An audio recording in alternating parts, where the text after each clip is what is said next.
السلام علیکم دوستو، میں ہوں عامر خان اور آپ دیکھ رہے ہیں عامر ہسٹری ٹی وی۔ پیارے دوستو، آج کی اس ویڈیو میں ہم آپ کو بتائیں گے کہ بنی اسرائیل کون ہیں، کس نبی کی اولاد ہیں، بنی اسرائیل کے عقائد کیا ہیں، اس کے علاوہ بنی اسرائیل کے مشہور انبیاء کون کون ہیں اور ان کے صحائف اور کتابیں کون کون سی ہیں۔ اس لیے آپ نے اس ویڈیو کو آخر تک دیکھنا ہے اور ہمارے ساتھ بنے رہنا ہے۔ یاد رہے کہ بنی اسرائیل حضرت یعقوب علیہ السلام کی اولاد ہیں۔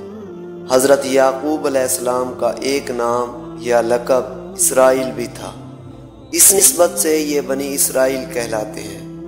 تو سوچو کہ بنی اسرائیل حضرت یعقوب علیہ السلام کی اولاد ہیں، اس لیے حضرت یعقوب علیہ السلام اور ان کی اولاد کی داستان بیان کرنا ضروری ہے۔ ابراہیم کا آبائی وطن عراق تھا۔ ابراہیم عراق سے ہجرت کر کے فلسطین میں آباد ہو گئے۔ سفر ہجرت کے دوران آپ نے سارا اور ہاجرہ سے شادیاں کی۔ آپ کے چھوٹے بیٹے اسحاق سارا کے بطن سے تھے، جبکہ بڑے بیٹے اسماعیل، جو آپ صلی اللہ علیہ وسلم کے جد امجد بھی ہیں، ہاجرہ کے بطن سے تھے۔ ابراہیم نے اللہ کے حکم سے اپنے بڑے بیٹے اسماعیل اور ان کی والدہ ہاجرہ کو مکہ مکرمہ میں لا کر آباد کر دیا، جبکہ خود سارا اور چھوٹے بیٹے اسحاق کے ساتھ فلسطین میں ہی مقیم رہے۔ ابراہیم کے چھوٹے صاحبزادے اسحاق کے بیٹے کا نام یعقوب تھا۔ اپنے والد، دادا اور چاچا کی طرح آپ بھی اللہ کے برگزیدہ نبی ہوئے۔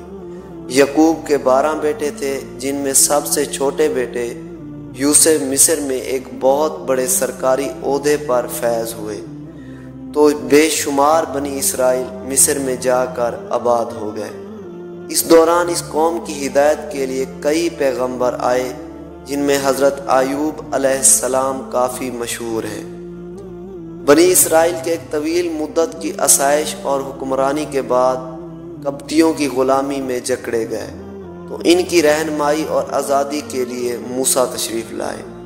موسیٰ بنی اسرائیل کو قبطیوں کی غلامی سے آزاد کرا کر بحیرہ حمر کے پار واپس فلسطین میں لے آئے۔ یہاں آپ کے بعد آپ کے بھائی ہارون پیغمبر اور بادشاہ ہوئے۔ اس کے بعد ایک طویل عرصے تک بنی اسرائیل نے فلسطین پر حکومت کی۔ ان میں سینکڑوں نبی بھیجے گئے، کئی کا انکار کیا گیا، کئی کی نبوت تو قبول کی گئی، مگر ان کی نافرمانی میں کوئی کسر نہ چھوڑی گئی۔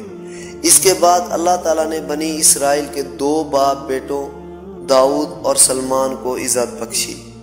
سلمان 9ویں صدی میں فلسطین کے مشہور فرمانروا اور پیغمبر تھے۔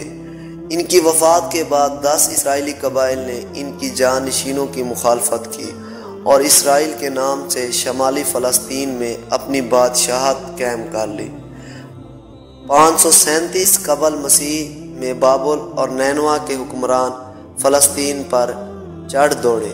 انہوں نے بنی اسرائیل کو بڑے پیمانے پر قتل کیا اور ہزاروں کو غلام بنا کر اپنے ساتھ لے گئے۔ قرآن کریم میں کئی جگہ اسرائیل کا ذکر آتا ہے۔ ایک سورت کا نام ہی سورہ بنی اسرائیل ہے۔ یہ قوم اگرچہ بڑی دولت مند تھی، مگر دنیا کے مختلف ممالک میں منتشر تھی۔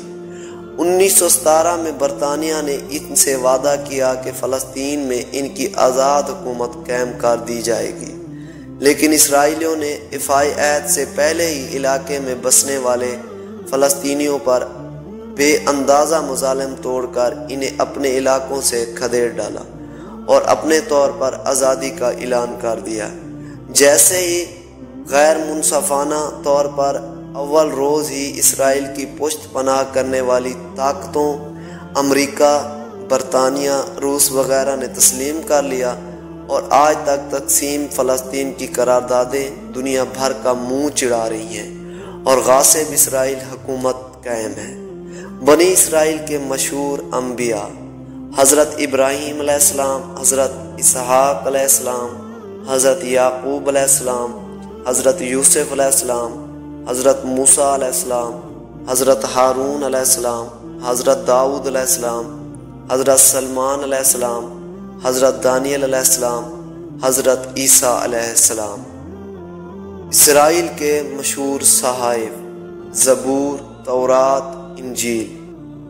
انجیل یہ کتاب عیسیٰ پر بنی اسرائیل کی ہدایت کے لیے اتاری گئی تھی، تاہم بنی اسرائیل کے امرا نے اسے ماننے سے انکار کر دیا تھا۔ بنی اسرائیل کے قبائل ریبون، شمعون، لاوی، یہودا، دان، نفتالی، جاد، اشیر، یسکار، زبولون، مناسا، افرائیم اور بنیامین۔